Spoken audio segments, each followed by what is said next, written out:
ku mupaka munini uzwi nka Grande Barriere niho iyi miryango 105 y'abanyarwanda batahutse bava muri Repubulika Iharanira Demokarasi ya Kongo igizwe n'abantu 328 bari bamaze imyaka myinshi mu buhungiro batashye. Ndio ninatoka Kongo. Sasa tulisikia kama Rwanda hakuna shida, ndio maana tumeamua kurudi kwenye Rwanda. Tunasema tumechoka doke kubakia Kongo juu ya misukosuko ya kila siku. Sasa tunasikia Rwanda kuko usalama, ndio tunasema turudi kwetu.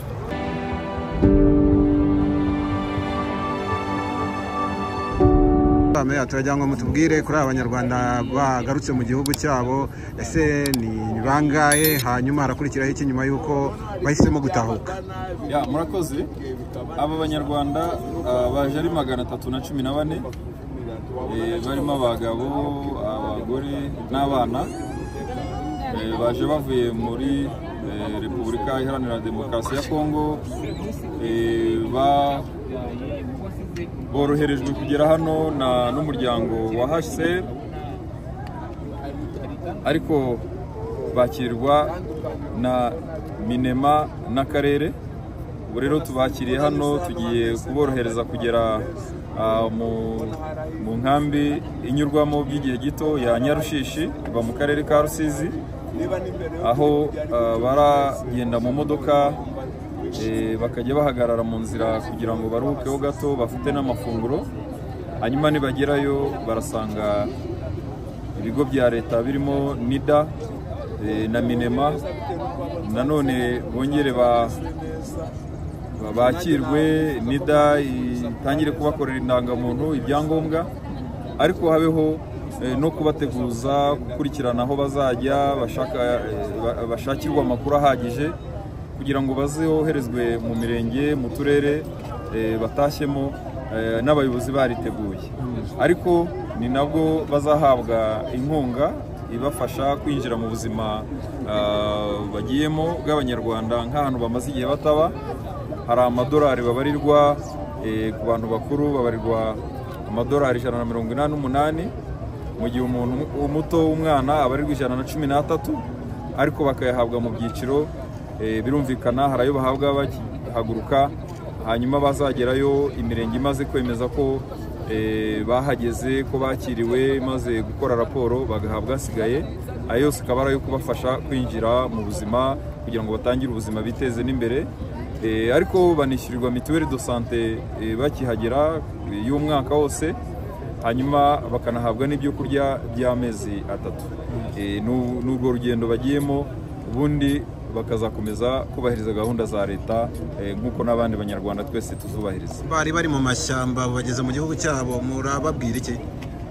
Icyo tubabwira, icyambere tubaha ikaze, tukababwira ko bahisemo neza, kuko u Rwanda rwaciye ubuhunzi. Ni ukuvuga ngo nta mpamvu umunyarwanda akwiye kwitwa impunzi mu gihugu gifite umutekano gutya akagihunga, kandi nabo biragaragara ko barabeshywe. Icyo tubabwira rero nk'abantu babaga mu mashyamba, ni ukuza bakamenya noneho ko bageze mu gihugu batakiri mu mashyamba, batinyuke, bamenye ibyiza u Rwanda rugenera abanyarwanda bose, babyitabire.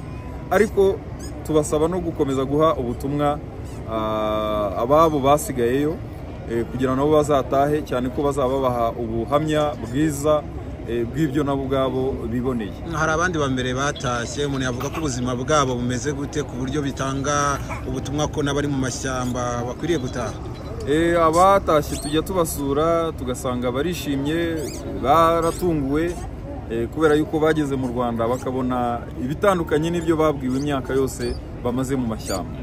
Ibyo rero iyo abo duhuye nabo, namwe ubwanyu ahubwo turabasaba mujye mubasura, kuko buriya buhamya batanga burigisha, bwigisha abandi basigaye. Barishimye rero, abana bagiye ku ishuri, hari abakodesheje amacumbi, hari abasanze amazu yabo agihari yaracunzwe na bene wabo, hari abasanze amasambu yabo bahita bafatiraho barahinga, hari abagiye mu bucuruzi. Mbese navuga ngo baraje nyine bajyana n'abandi banyarwanda nk'uko dusanzwe tubayeho.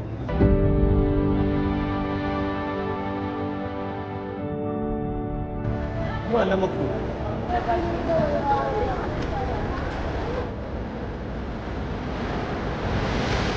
mbaha ikaze iwanyu. Ntabwo tubafata nk'abahunze ahubwo murahungutse. Iwanyu ni mu Rwanda. Twari tubategereje, duhora tubategereje igihe cyose ngo muze dufatanye kurwubaka. Kubaka u Rwanda rero bisobanuye kwiyubaka namwe ubwanyu, kuko iyo mubayeho nk'impunzi mudafite uburenganzira mu gihugu nk'abene gihugu, kandi igihugu cyanyu kiri hano kibategereje, ibyo mwasize birahari, abatarabisize bavukiyeyo muraza mwubaka ibyanyu, kuko politike z'u Rwanda zose, politike zose zifasha abantu kwiteza imbere. Hari politike z'ubucuruzi, hari politike y'ubuhinzi, hari politike yo kurengera abatishoboye, hari politike y'uburezi. Ibiri mu Rwanda byose byubakiye ku muturage. Ni ibyo kugira ngo wowe ubwawe utere imbere. Kandi buri mwaka turabisuzuma tukareba ko buri muntu afite aho yavuye, afite n'aho ageze mu gutera imbere. Rero icyo twishimiye ni uko mwebwe mwafashe icyemezo. Mwafashe icyemezo kandi hasigaye abandi. Ntimwikange, mu Rwanda ni amahoro. Ntabwo muzongera kumva ibintu bibakanga bibabuza gusinzira. Ntabwo muzabyumva byasigaye hariya mwahoze. Sibyo? Rero muje mudusanga nk'abayobozi, muje musanga abaturage bene wanyu bo mufitanye isano, ariko hari n'abandi bose mudafitanye isano y'amaraso, bose bazabafata nk'abavandimwe, bazabakira neza. Aha rero muje nkuko nabibabwiye, twebwe tumaze igihe kinini tuzi ko hari abanyarwanda bitwa impunzi mu bindi bihugu, mu gihe politike y'u Rwanda yaciye ubuhunzi. Ni ukuvuga ngo twebwe mu Rwanda nta mpamvu yatuma umunyarwanda b'impunzi isigaye mu gihugu cyacu. Ntayo, nta nimwe. N'akantu gatoya kaba ku munyarwanda turagakurikirana kugeza igihe ikibazo kibonekeye. Niyo umuntu yagize ibyago agapfa urupfu rutunguranye tugasanga yapfuye, mbere yo kumushyingura habanza gukorwa iperereza, inzego zikabanza kwemeza ko koko nta cyamwishe. Murabyumva? Ruvuga ngo urupfu rw'umuntu umwe mu Rwanda turufata nk'ikibazo gikomeye cyane, kandi ntabwo tururenza amaso, ahubwo turacukumbura tukamenya ngo uyu muntu yazize uburwayi cyangwa yazize abagizi ba nabi. Noneho tukayakurikirana abo bagizi ba nabi tukabashakisha kuzageza igihe tubafatiye tukabashyikiriza ubutabera. Ubutabera rero burakora mu Rwanda, kandi ubutabera nabwo bwashyizweho n'abanyarwanda. Duhora tuvugurura amategeko kugira ngo umunyarwanda wese yibone mu gihugu cye neza, atekanye kandi ayobowe mu buryo yagizemo uruhare. Ibi rero tubibabwiye kugira ngo tubatinyure, tubabwize ukuri, kuko aho mumaze iminsi mwabwiwe byinshi bidafite aho bihuriye n'ukuri, ariko mwe mukabifata nk'ukuri. Ubu rero mugiye kubyibonera. Aha mubona izi modoka mureba nziza zirabategereje. Ntabwo muzongera gukora urugendo rw'amaguru kereka muri siporo cyangwa mwabishatse. Igihe uva ahantu ujya ahandi uzahasanga imodoka igutware uyishyura amafaranga make. Ibyo biciro nabyo bishingira ku mibereho y'abanyarwanda. Izi modoka mureba zigiye kubatwara zibageza ahantu hitwa Nyarushishi. Nyarushishi mubanze muruhuke, mutegurwe neza. Muzahasanga ibigo bya leta, Minema n'ubundi irakomeza ibane namwe, ariko muzahasanga ikigo cy'igihugu cy'indangamuntu NIDA. Harimo batagira indangamuntu muri mwebwe cyangwa ni mwese? Ni mwese? muzasanga ikigo gihite kibandika, gihite gitangira kubakorera indangamuntu, ndetse muzava na hariya mwazibonye. Indangamuntu niyo ya mbere igaragaza ko wabaye umunyarwanda, ko wanditswe mu bitabo by'u Rwanda. Murabyumva? Hanyuma muhabwe amakuru n'ubundi yiyongera kuri aya nanjye ndi kuba. Bongere barebe neza aho muvuka, babaza abayobozi baho, babateguze ngo tugiye kuboherereza abanyarwanda bavuka iwanyu, muzabakire neza.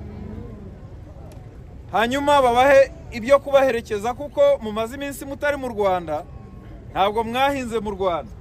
Bazabaha ibyo kubatunga mu gihe cy'amezi nk'3. Hanyuma babafashe, babahe n'amafaranga yo kubinjiza mu buzima busanzwe. Nugerayo uzasanga abandi bagore, abandi bagabo bahinga, borora, bacuruza, sibyo? Nawe ukeneye kwinjira mu bikorwa biguteza imbere. Uzahera kuri iyo nkunga, hanyuma witeze imbere. Uzasanga amashuri mu Rwanda ubu huzuye amashuri ahantu hose, kandi kwiga mu Rwanda ni nk'aho ari ubuntu. Ubu umwana wese wagiye ku ishuri asangayo ibyo kurya, buri gihe asanga ifunguro akarya saa sita. Guhera muri primaire abana b'u Rwanda barya ku ishuri.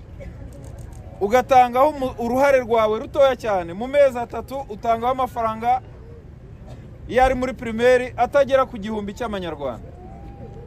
Nta nubwo ndabizi ko ni munsi y'umubyizi wawe. Ku muntu uhingira amafaranga ayahingira umunsi umwe, ukayatanga ku ishuri, umwana bakazamugaburira amezi angahe? 3 yose. Umwana rero nta mpamvu yo kutajya ku ishuri. Ubwo muje tukiri mu gihembwe cya mbere, muzahita mujyana abana ku ishuri bige, muhite mwishyurirwa. Ubu ngubu Minemi izabishyurira amafaranga ya mituelle de santé, ku buryo uzajya wivuza ahantu hose ku mavuriro ya leta nta kibazo. Ibyo rero nabasogongezaga, n'ibindi byinshi muzasanga banke zarageze mu mirenge yose, usanga umurenge sako, sibyo? Nabyo murabyishimiye. Ibintu byo guhemberwa mu ntoki byaraciwe. Amafaranga yawe uyanyuza kuri banke, ugafata inguzanyo, ukiteza imbere. Umutekano ntabwo tuwurebera gusa mu basirikare n'abapolisi, ahubwo n'abaturage nabo bishyiriyeho uburyo bwo kwicungira umutekano, amarondo, ku buryo uba utekanye ahantu hose. Nagira ngo mbahe ikaze, mbasogongeza ku byiza by'u Rwanda, ariko mbasabe nama. Hari abafite telefone uyu munsi, hari n'abarazigura, hari n'abazazigura mu minsi iri imbere. Mukazakomeza kuvugana n'abantu basigaye. Nk'ubu ndi kubareba nkabona harimo abantu mutazanye, sibyo? None se uko nta bagabo bakuru ndi kubonamo ntibasigayeyo? Abo basigaye inyuma rero n'indi miryango yindi itari yatinyuka kuza mu Rwanda, namwe mugiye kubyibonera u Rwanda uko ari rwiza, ko rutekanye kandi ko ruteza abantu imbere. Muzafata umwanya wanyu muhamagara abo mwasize inyuma, mubabwize ukuri, mubabwire muti muri gukererwa, muri gukoresha umwanya wanyu nabi, kandi muri kudindiza iterambere ryanyu n'iry'abana banyu. Mubabwire muti nimuze. Bizadushimisha igihe abanyarwanda bose bazaba bari mu gihugu, ugasohoka uko wabihisemo, kuko no gusohoka murabyemerewe binyuze mu nzira zemewe n'amategeko, ukagenda utitwa impunzi, ahubwo ugiye gucuruza cyangwa ugiye guhahira umuryango wawe. Impunzi zo ntabwo reka ahubwo tujye twakira impunzi zo mu bindi bihugu tuzifashe, ariko nta mpamvu y'umunyarwanda kwitwa impunzi kandi u Rwanda rwaraciye ubuhunzi.